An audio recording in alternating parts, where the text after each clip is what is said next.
Commissioner साहब हैं? हुजूर, कोई ब्योमकेश बख्शी आपसे मिलना चाहते हैं। कह रहे हैं आपसे टेलीफोन पर बात हो चुकी है। हाँ हाँ, भेज दो अंदर। नमस्कार जी, मेरा नाम ब्योमकेश बख्शी है। आपसे टेलीफोन पर बात हुई थी। बैठिए बैठिए। धन्यवाद। हाँ, कहिए क्या बात है?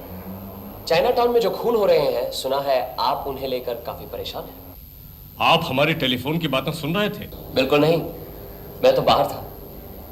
फिर आपको कैसे मालूम हुआ कि हम चाइना टाउन में होने वाली हत्याओं को लेकर परेशान हैं? आपकी टेबल पर चाइना टाउन में हुए खून की खबरों के अखबार जो पड़े हुए हैं सर। ओके, जो कह रहे हैं कह डालिए। मेरा ख्याल है कि चाइना टाउन के खून के मामले में मैं आपकी मदद कर सकता हूँ। खूनी को जानते हैं आप? जी जानता तो नहीं, लेकिन जान जाऊंगा। पुलिस खुद परेशान है, अभी तक कुछ पता नहीं चला और आप जान जाएंगे। कौन है आप?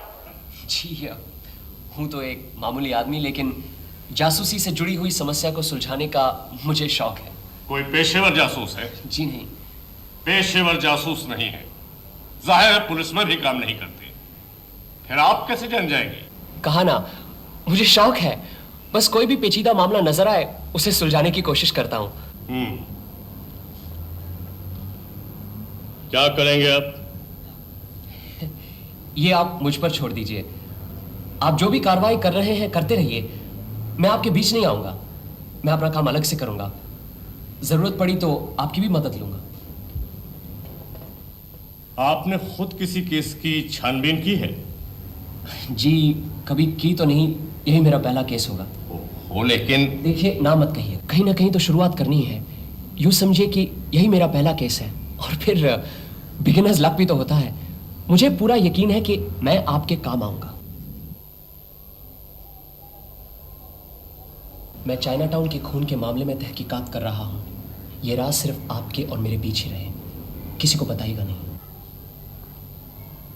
लेकिन आपकी बातों का यकीन कैसे करें? जी आप अपनी तहकीकात जारी रखिए, मैं आपके बीच नहीं आऊंगा। आपको यकीन हो जाएगा कि मैं आप ही का काम कर रहा हूं, और फिर अगर आप चाहें तो मुझ पर भी निगरानी रख सकते हैं।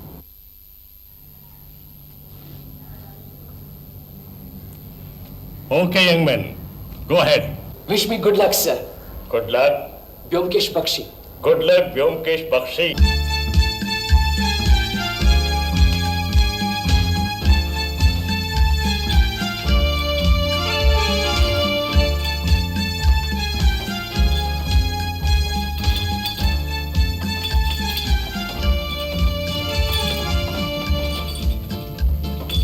डॉक्टर साहब नमस्कार। मेरे दांत में बहुत दर्द हो रहा है डॉक्टर साहब। होता है कभी कभी, मैं दवाई देता हूँ। दिन में 2 बार 4-4 गोलियां खाना, और हाँ, रात को सोने के पहले नमक से दांत मांज लेना, समझे? जी हाँ, ये लेना। हाँ। और घनश्याम कैसे हो?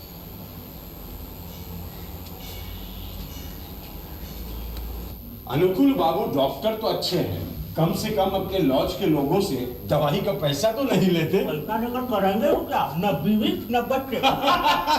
ये अच्छी कही।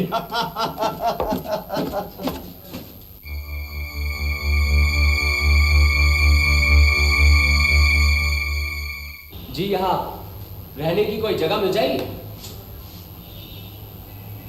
कहाँ से आए आप? यही कलकत्ते से रहने की जगह ढूंढ रहा हूँ, कहीं मिलती नहीं, सब फुल। सीजन के बीच में कहाँ मिलेगी? यहाँ भी नहीं है। यहाँ नजदीक कोई और लॉज है क्या? है 2-3, वहाँ भी मिलेगी कि नहीं कह नहीं सकता। वैसे यहाँ का पता आपको किसने बताया? जी किसी ने नहीं, बस यूं ही देखता हुआ यहाँ से गुजर रहा था, सामने बोर्ड पड़ा अनुकूल लॉज, बस चला आया। हमारे यहाँ सिर्फ 5 कमरे हैं जहाँ लोग सालों से रह रहे हैं। पिछले महीने रामेश्वर बाबू रिटायर हो गए, तब जाके एक कमरा खाली हो गया। ये अजीत बाबू 7 महीने से चक्कर काट रहे थे, वो रूम इन्हें दे दिया। फिर तो वही गंदे मोहल्ले में रहना पड़ेगा। और तो कुछ नहीं, सिर्फ डर लगता है जो थोड़ा बहुत रुपया है कहीं चोरी ना हो जाए। 3-4 महीने के बाद एक चक्कर लगा लीजिए, अगर कोई रूम खाली हो गया तो ठीक है, एक गिलास पानी मिलेगा? जी। हाँ, क्यों नहीं।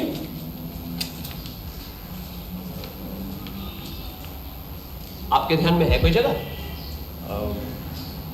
नहीं, कोई खास जगह तो नहीं।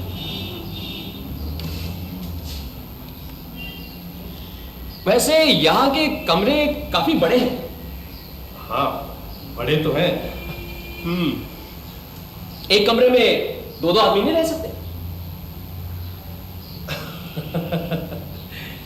शायद कोई राजी नहीं होगा। आप चाहे तो मेरी मदद कर सकते हैं। जी? मैं कमरे का पूरा भाड़ा देने को तैयार हूं, प्लीज। लेकिन आपको मेरे साथ रहने में परेशानी होगी। अजी, परेशानी की क्या बात है, नेकी और पूछ पूछ, फिर ऐसा मौका बार बार थोड़ी मिलता है। कितना एडवांस चाहिए आपको? अरे अभी रहने दीजिए, जल्दी भी क्या है। और फिर एडवांस तो लॉज के मालिक को देना है। अच्छा, पानी। आपका नाम क्या है? मेरा नाम मेरा नाम मनोज कुमार। मनोज कुमार। कहाँ काम करते हैं आप? बस रहने की जगह मिल गई, अब काम भी मिल जाएगा। वैसे नौकरी की उम्मीदवारी कर रहा हूँ। आप? अजीत कुमार बनर्जी। कहाँ काम करते हैं? कहीं नहीं, तभी तो यहाँ बैठा हूँ बेकार। वैसे लिखने का काफ़ी शौक है मुझे। मैगजीन पत्रिकाओं में कभी कभी कुछ छप जाता है। डॉक्टर बाबू, इनकी परेशानी देखकर मैंने इनसे कहा क्यों ना हम दोनों एक साथ मेरे कमरे में रहें। ये राजी हैं। आपकी बड़ी मेहरबानी होगी डॉक्टर बाबू। एक ही कमरे में दो आदमी? हाँ डॉक्टर बाबू, कमरा बहुत बड़ा है और फिर हम दोनों हम उम्र हैं, वक्त कट जाएगा। सोच लीजिए, कोई अपने कमरों में दूसरों को नहीं रखता। कोई बात नहीं डॉक्टर बाबू, मुझे कोई एतराज नहीं। मुझे भी। खैर, जब आप दोनों राजी है तो मुझे क्या, आधा आधा पैसा बांट लीजिए। जी। जाइए अपना सामान ले आइए। धन्यवाद।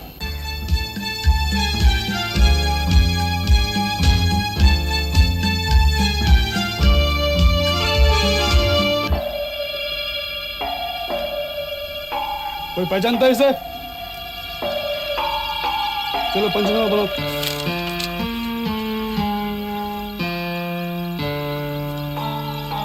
अरे इतनी जल्दी आ गए आप?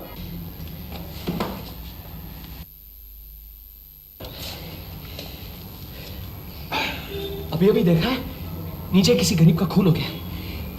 लाश फुटपाथ पर पड़ी है। यहाँ तो आए दिन खून और पुलिस का छापा लगा ही रहता है। हाँ, ये देखिए आज की खबर, 1 खून 4 गिरफ्तार। अजीब जगह। आप लोग यहाँ रहते कैसे? डर नहीं लगता? आज ही के अखबार में आया है, यहाँ कोई कोकेन का खुफिया धंधा चला रहा है। सारे शहर में यही कहीं से माल जाता है। यहाँ बेकार और गरीब लोग बहुत है ना, उनके जरिए। लेकिन आए दिन खून। इन चीजों से हमें क्या लेना देना, बड़े शहरों में तो ये सब होता ही रहता है। अजीत बाबू, हाँ? इन्हें अपना कमरा दिखाइए। आइए। चलिए, इस गधे के बोझ से तो छुटकारा मिले। क्या बात है ईश्वर बाबू? कुछ नहीं, यूं ही जरा।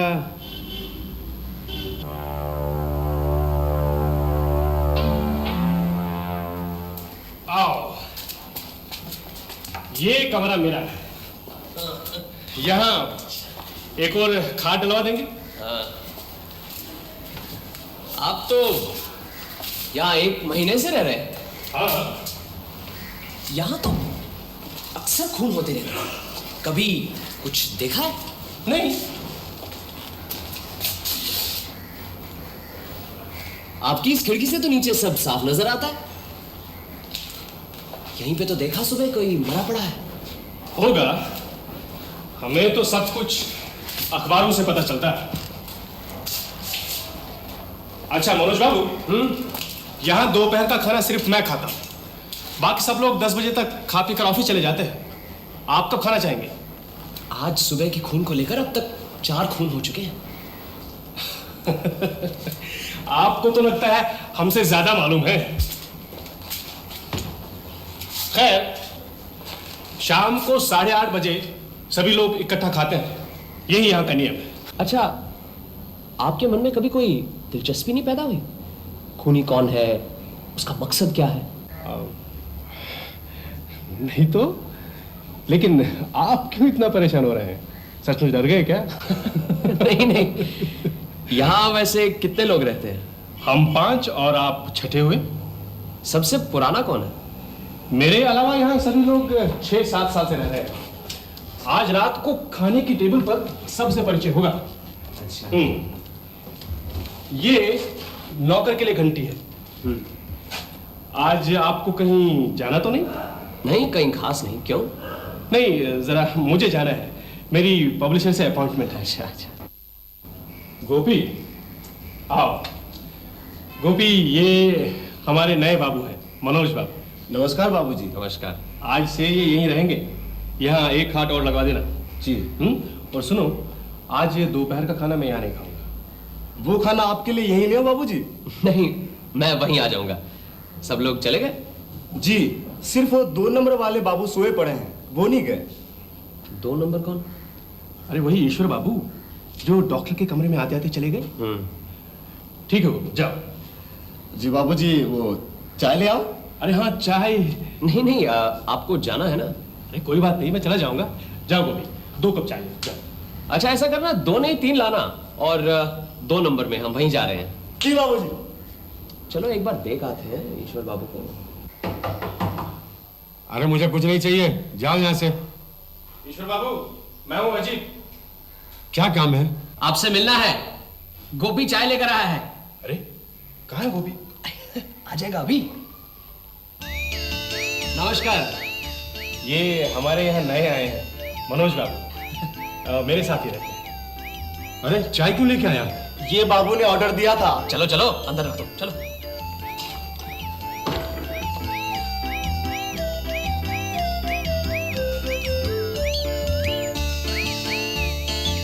अरे मनोज बाबू, नहीं नहीं, आप बैठिए बैठिए बैठिए।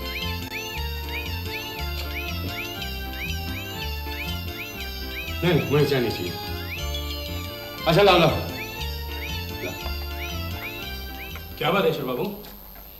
नीचे से डॉक्टर बाबू को बुलाऊं, या आप कहें तो बाहर से डॉक्टर घोष को बुलाता? नहीं नहीं, उसकी कोई जरूरत नहीं है। नहीं, आज सुबह भी आप कुछ घबराए हुए थे। घबरा तो सुबह मैं भी गया था। आज पहला दिन है। सुबह आते ही देखा लॉज के बाहर लाश पड़ी हुई।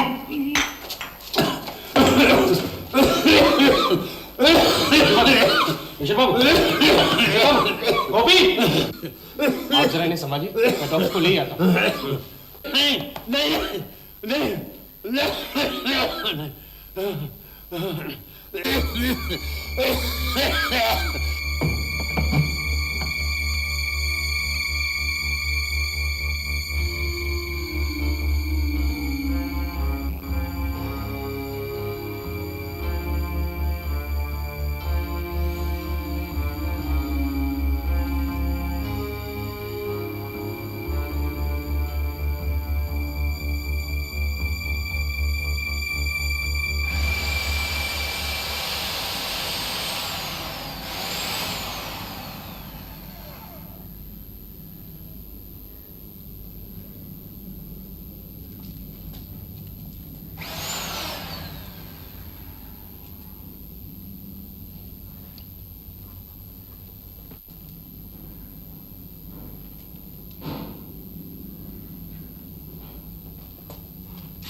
आ जाओ गोपी। चाय लाऊं बाबूजी? बाद में ईश्वर बाबू ने फिर तो नहीं बुलाया? नहीं बाबूजी। अच्छा एक बात बताओ, ये 1 नंबर में कौन है? घनश्याम बाबू। वही जो अक्सर पान खाते रहते हैं? जी बाबूजी। हाँ। मुझे घनश्याम बाबूजी के लिए रोज सुबह में 20 पान बनाने पड़ते हैं और शाम को 10। अच्छा। बहुत अच्छे आदमी है। हाँ। मुझे कभी कभी बख्शिश भी देते हैं। और कौन बख्शिश नहीं देता? अब उसमें क्या है बाबूजी, जो आदमी बख्शिश नहीं देता ना सही, अब इस कमरे के अजीत बाबू को ही ले लीजिए, वो कभी बख्शिश नहीं देते हैं, लेकिन आदमी बहुत अच्छे हैं। और खराब आदमी कौन है? अच्छा इधर 3 नंबर में कौन रहता है? जोगेन बाबू। वो अद्भुत आदमी है बाबू, कभी रात के 11-12 से पहले नहीं आते हैं। उनके लिए हमेशा खाना रखना पड़ता है और कभी कभी तो खाते भी नहीं।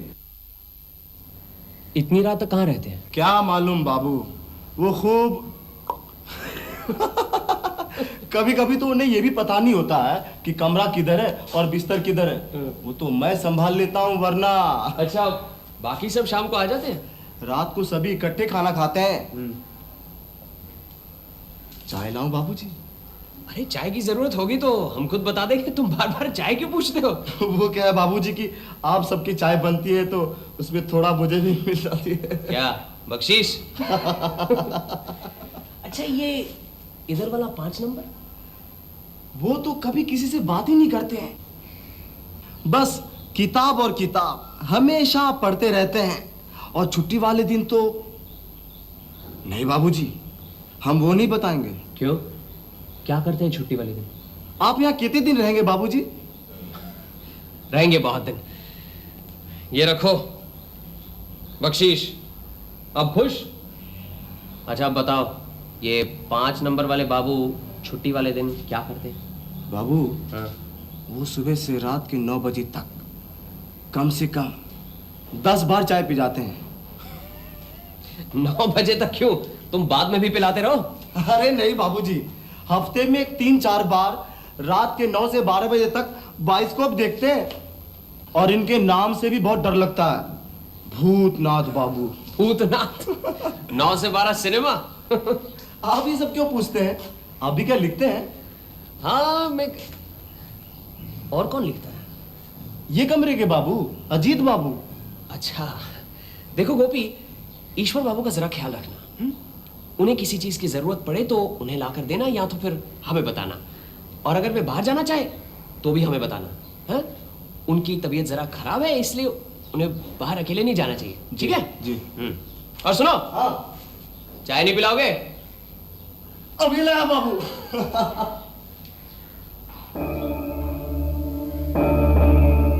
ये क्या कर रहे हैं? इधर आइए, बैठ जाइए। बैठिए बैठिए।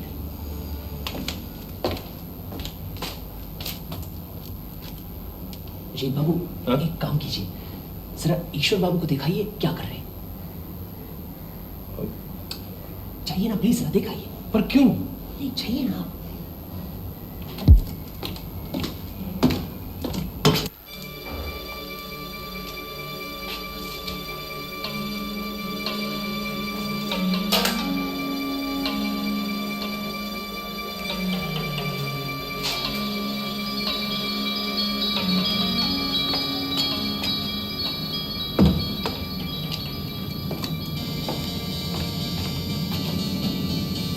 क्यों, ईश्वर बाबू अपने कमरे में नहीं मिले ना?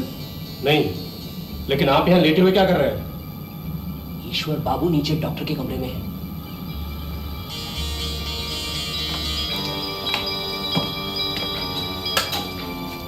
तो फिर आपने मुझे ईश्वर बाबू के कमरे में क्यों भेजा? पक्का करना चाहता था वही है कि कोई और है। इधर आइए, आप मेरी जगह पर लेटिए, आपको सब पता चल जाएगा। कभी कभी नींद ना आने पर ऐसा हो जाता है। मैं दवाई देता हूँ, खाकर सो जाइए। क्या बात है, ईश्वर बाबू इतने परेशान क्यों हैं? मामला गड़बड़ है। क्या गड़बड़?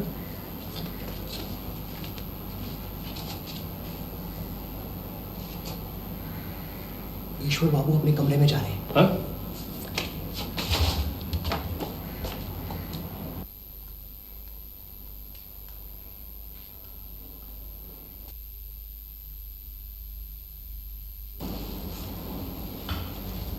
ये लो बाबू, करम है।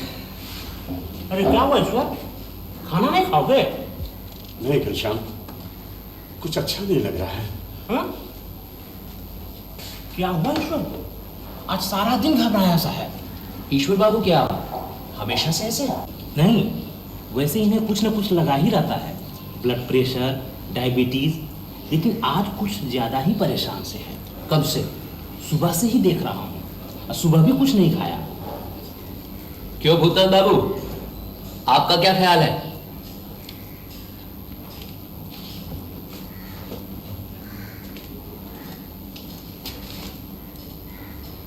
ये ज्यादा किसी से बातचीत नहीं करते। अजीत, अजीत, अजीत उठो, ईश्वर बाबू दरवाजा नहीं खोल रहे, उठो, चल, चल, चल,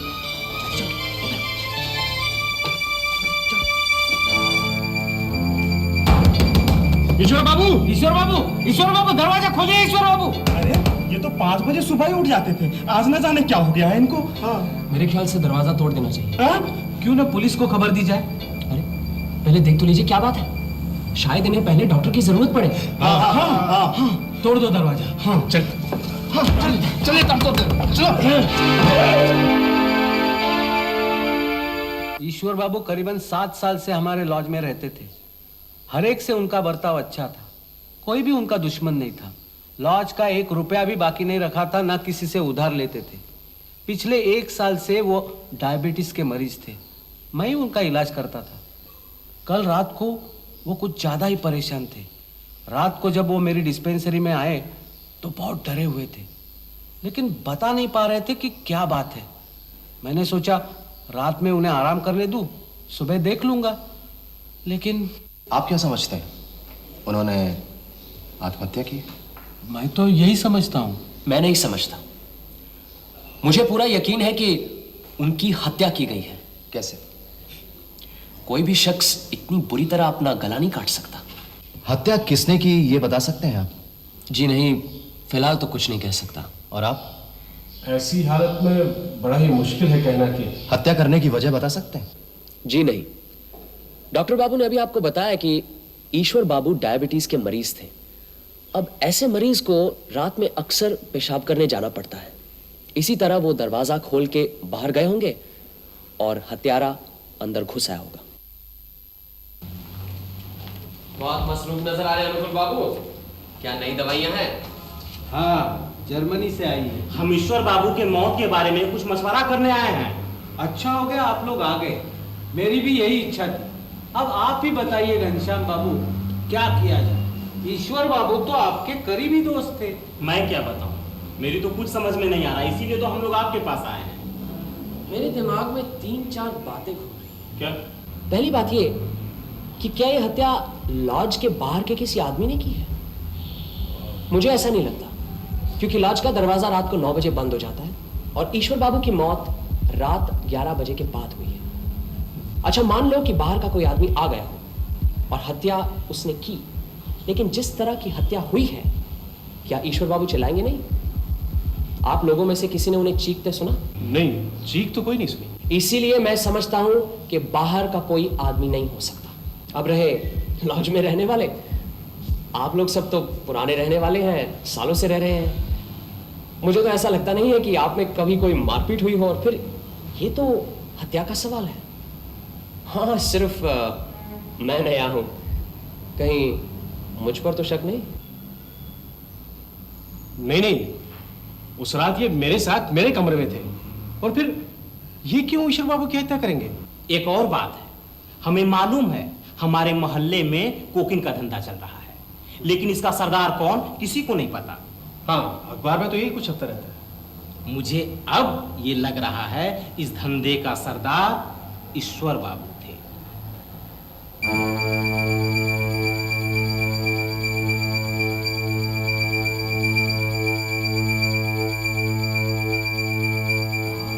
ये आप कैसे कह सकते हैं? मैं इसलिए कह रहा हूं कि ईश्वर बाबू को शायद यह शक हो गया था कि वो पकड़े जाएं। हाँ, ये हो सकता है। उस रात ईश्वर बाबू बहुत घबरा गए थे। हो सकता है इसी डर से कि कोई उन्हें पहचान गया है और उनका पर्दाफाश जल्द होने वाला है। इसी घबराहट से वो अपना संतुलन खो बैठे और उन्होंने खुदकुशी कर ली।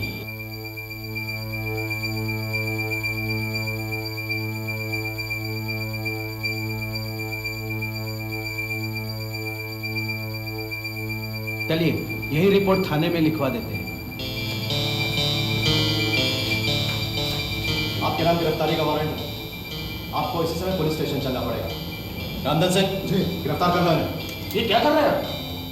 ये देखिए, ईश्वर चंद चौधरी की हत्या करने के जुर्म में मनोज कुमार को गिरफ्तार करने का वारंट। आप में से किसी भी दो शख्स को शिनाख्त करनी पड़ेगी कि यही मनोज कुमार है।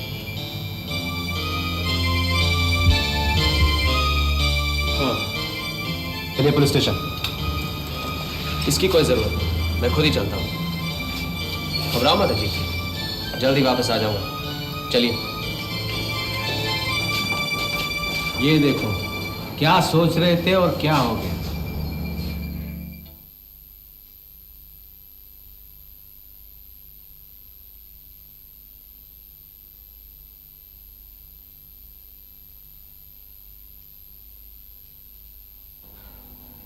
अरे तू? हाँ मैं। पुलिस ने काफी परेशान किया, बड़ी मुश्किल से छूट के आ रहा हूं। तुम कहाँ जा रहे हो? वकील के पास। मेरे लिए? हाँ, नहीं तो मुझे क्या जरूरत पड़ी किसी वकील की? अभी उसकी कोई जरूरत नहीं। आओ। अरे आइए आइए डॉक्टर बाबू, आइए देखिए, खोटे सिक्के की तरह वापस आ गया। आप आ गए? बड़ी खुशी की बात है। शायद आप निर्दोष भी हैं, लेकिन हमारे लॉज में आपका रहना। बिल्कुल ठीक कह रहे हैं आप। पुलिस को मुझ पर शक है। हो सकता है पुलिस आपको भी लपेट ले। आप कहे तो आज ही चला जाता हूं। क्या कह रहे हैं मनोज बाबू? अजीत बाबू, डॉक्टर बाबू का कहना ठीक है, और फिर इन्हें अपना लॉज भी चलाना है। अरे इस वक्त आप कहाँ जाएंगे? शाम हो गई है। हाँ, अगर आप इजाजत दे तो आज रात रह जाऊं, कल सुबह चला जाऊंगा।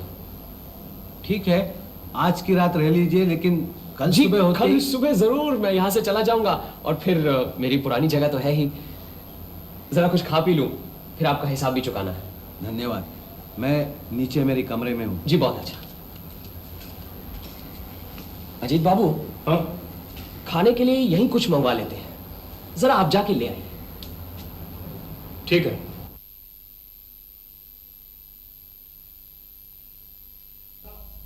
बैठिए।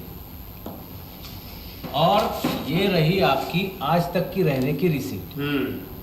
डॉक्टर बाबू, कल से बिल्कुल सोया नहीं।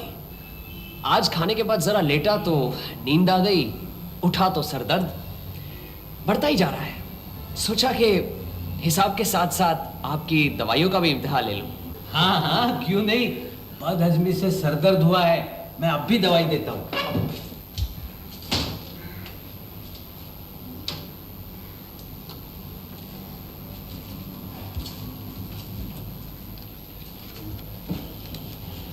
ये लीजिए, और आज रात को कुछ न लीजिए, ये दवाई खाकर सो जाइए। अच्छा, ये लीजिए आपके पैसे। नहीं नहीं, इसके पैसे की जरूरत नहीं है। नहीं नहीं, मैं तो भाड़े के पैसे दे रहा हूँ। हाँ। और अजीत बाबू, हाँ? ये आपके लिए दवाई। मेरे लिए? हाँ, तबीयत ठीक रहेगी, सोते समय लेना। ले लो ले लो। होम्योपैथी की दवाई से कभी किसी को कोई नुकसान नहीं हुआ।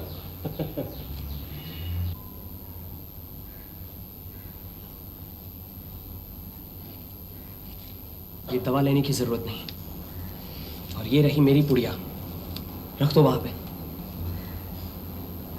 अब 9 बजे हैं। तुम सो जाओ, 1 बजे से पहले कुछ नहीं होने वाला। वक्त आने पर तुम्हें जगा दूंगा। लेकिन बात क्या है? बहुत कुछ, बस जैसा मैं कहूं वैसा करते जाओ। ये चादर पकड़ो।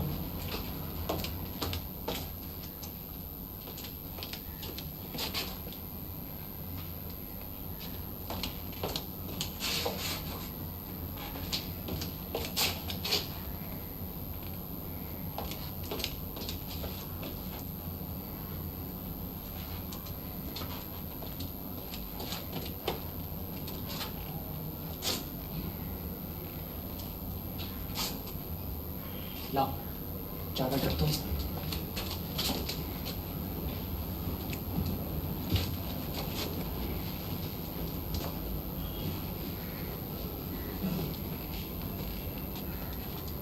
ये मैं सो रहा हूं, तुम अपनी जगह पर ही सोना।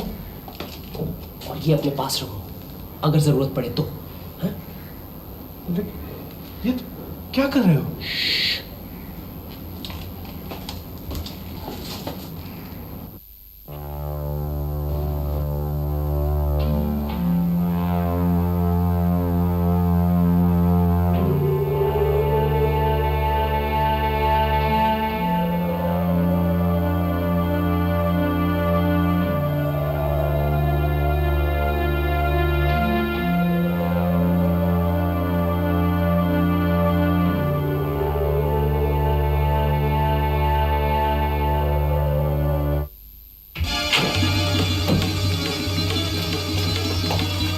अफसोस की बात है कि आप जैसा धूर्त आदमी हमारी चाल में आ गया।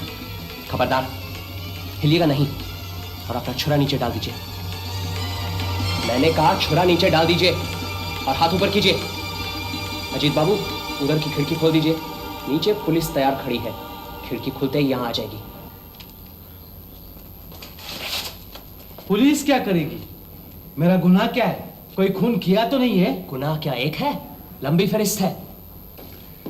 इंस्पेक्टर साहब, इस डॉक्टर बाबू को ब्योमकेश बख्शी का खून करने की कोशिश के अपराध में गिरफ्तार कीजिए। कौन ब्योमकेश बख्शी? मैं। तुम? हाँ। ये सब बकवास है। पुलिस और इस आदमी की साजिश है, जो अपने आप को कभी मनोज कुमार और कभी ब्योमकेश बख्शी कहता है। मुझ पर झूठा आरोप लगाया जा रहा है। मैं देख लूंगा। अदालतें खत्म नहीं हो चुकी है। मैं तुझे छोड़ूंगा नहीं, लंदन तक जाऊंगा। खर्चे की मुझे परवाह नहीं है। खर्चे की परवाह क्यों करने लगे? आखिर कोकेन के धंधे के पैसे जाएंगे कहां? इंस्पेक्टर साहब, ये दवा की पुड़िया भी रखिएगा, जरूर इसमें मॉर्फिन मिला हुआ है। नहीं, इन्होंने हमें आज रात खाने के लिए दी थी। इसकी केमिकल जांच करवाइएगा और अपनी फर्स्ट इंफॉर्मेशन रिपोर्ट लिखिए। अरे आ गए हम। हाँ, आप ही ने तो कहा था 7-8 दिन लग जाएंगे। हाँ कहा तो था, लेकिन 4 दिन में काम हो गया। कोई आया था?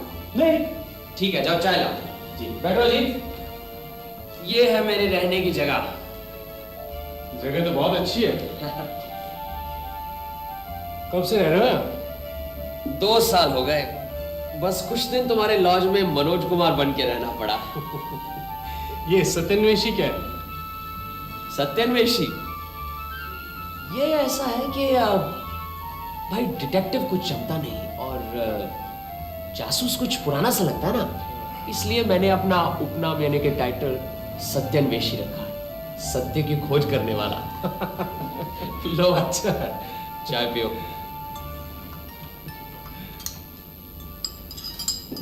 तुम्हारे मोहल्ले में आए दिन खून होने की वजह से अखबारों में काफी टिक्का टिप्पणी चल रही थी। इसी सिलसिले में चाइना टाउन में मैंने 2-3 चक्कर लगाए, इधर उधर तहकीकात की और 2 जगह चुन ली। एक तो रॉयल बंगाल बोर्डिंग हाउस, दूसरा अनुकूल लॉज। पहले तुम्हारे लॉज में आकर रहा, सोचा कि पूरे मोहल्ले की छानबीन यहीं से करूंगा। तब भी थोड़ा सा शक था कि शायद दुश्मन का अड्डा यही लॉज है। फिर उस रात जब ईश्वर बाबू की हत्या हुई, तब मुझे पूरा यकीन हो गया कि कातिल डॉक्टर बाबू ही है। कैसे? उस रात करीबन 3 बजे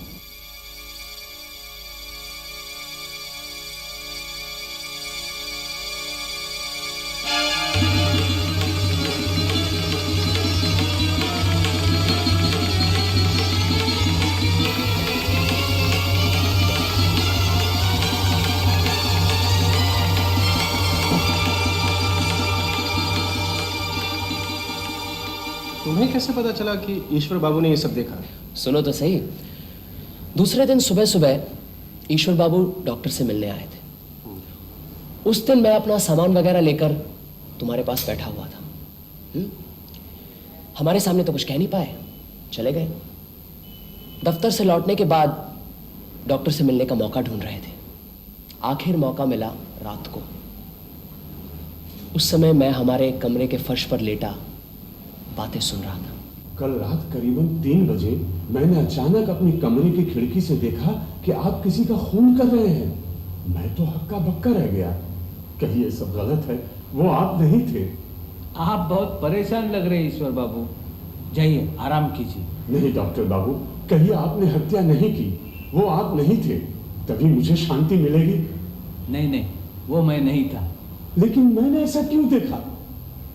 आप बहुत घबरा गए ईश्वर बाबू, कभी कभी नींद ना आने पर ऐसा हो जाता है। मैं दवाई देता हूँ, खाकर सो जाइए, और कल सुबह तबीयत ठीक न लगे तो मुझे बताइए।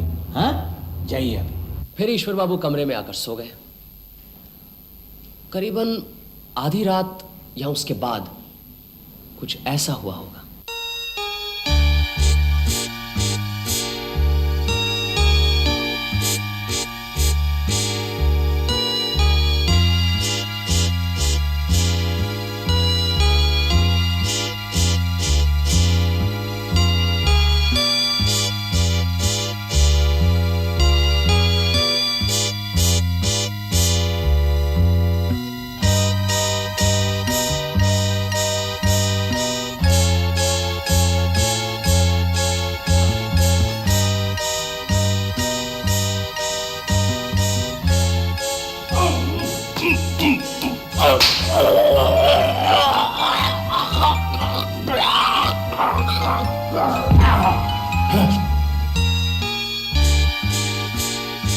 डॉक्टर काफी दिनों से कोकेन का धंधा चला रहा था। होम्योपैथी की डॉक्टरी तो सिर्फ दिखावा था। कोकेन का धंधा वो गरीब नौकरों या जरूरतमंद लोगों से करवाता था। कहीं किसी पर शक हुआ, रास्ते से हटा दिया। इसके अलावा किसी ने भी उनका काम 3-4 बार किया, उसे भी मार डालता था। कहीं कभी कोई गड़बड़ न कर बैठे इसलिए। लेकिन वो तुम्हें क्यों मारने आया? तुम तो उसका काम नहीं करते थे। मुझ पर उनको पहली बार शक हुआ जब मैंने कहा कि ईश्वर बाबू की मौत खुदकुशी नहीं बल्कि खून है। फिर पुलिस ने एक गड़बड़ी की। डॉक्टर बाबू की शिकायत पर यकीन करके मुझे पकड़ कर ले गई। कमिश्नर साहब ने मुझे छुड़वा दिया। जब मैं वापस लॉज आया तब डॉक्टर बाबू को यकीन हो गया कि मैं उनकी कलई खोलने वाला हूं। उन्होंने मुझे भी मार देना चाहा। मैंने भी उनकी मदद की। जानबूझकर ताला खराब कर दिया, जानबूझकर कहा सर में दर्द हो रहा है। डॉक्टर बाबू मेरी चाल में आ गए। उन्होंने मॉर्फिया का पाउडर दिया मुझे खाने के लिए ताकि मैं सोता रहूं। उन्होंने समझा खुले दरवाजे से आकर बिल्कुल ईश्वर बाबू की तरह मुझे भी मार देंगे। बाकी तो सब तुम्हें मालूम ही है। कमाल कर दिया तुमने मनोज। Oh sorry Byomkesh.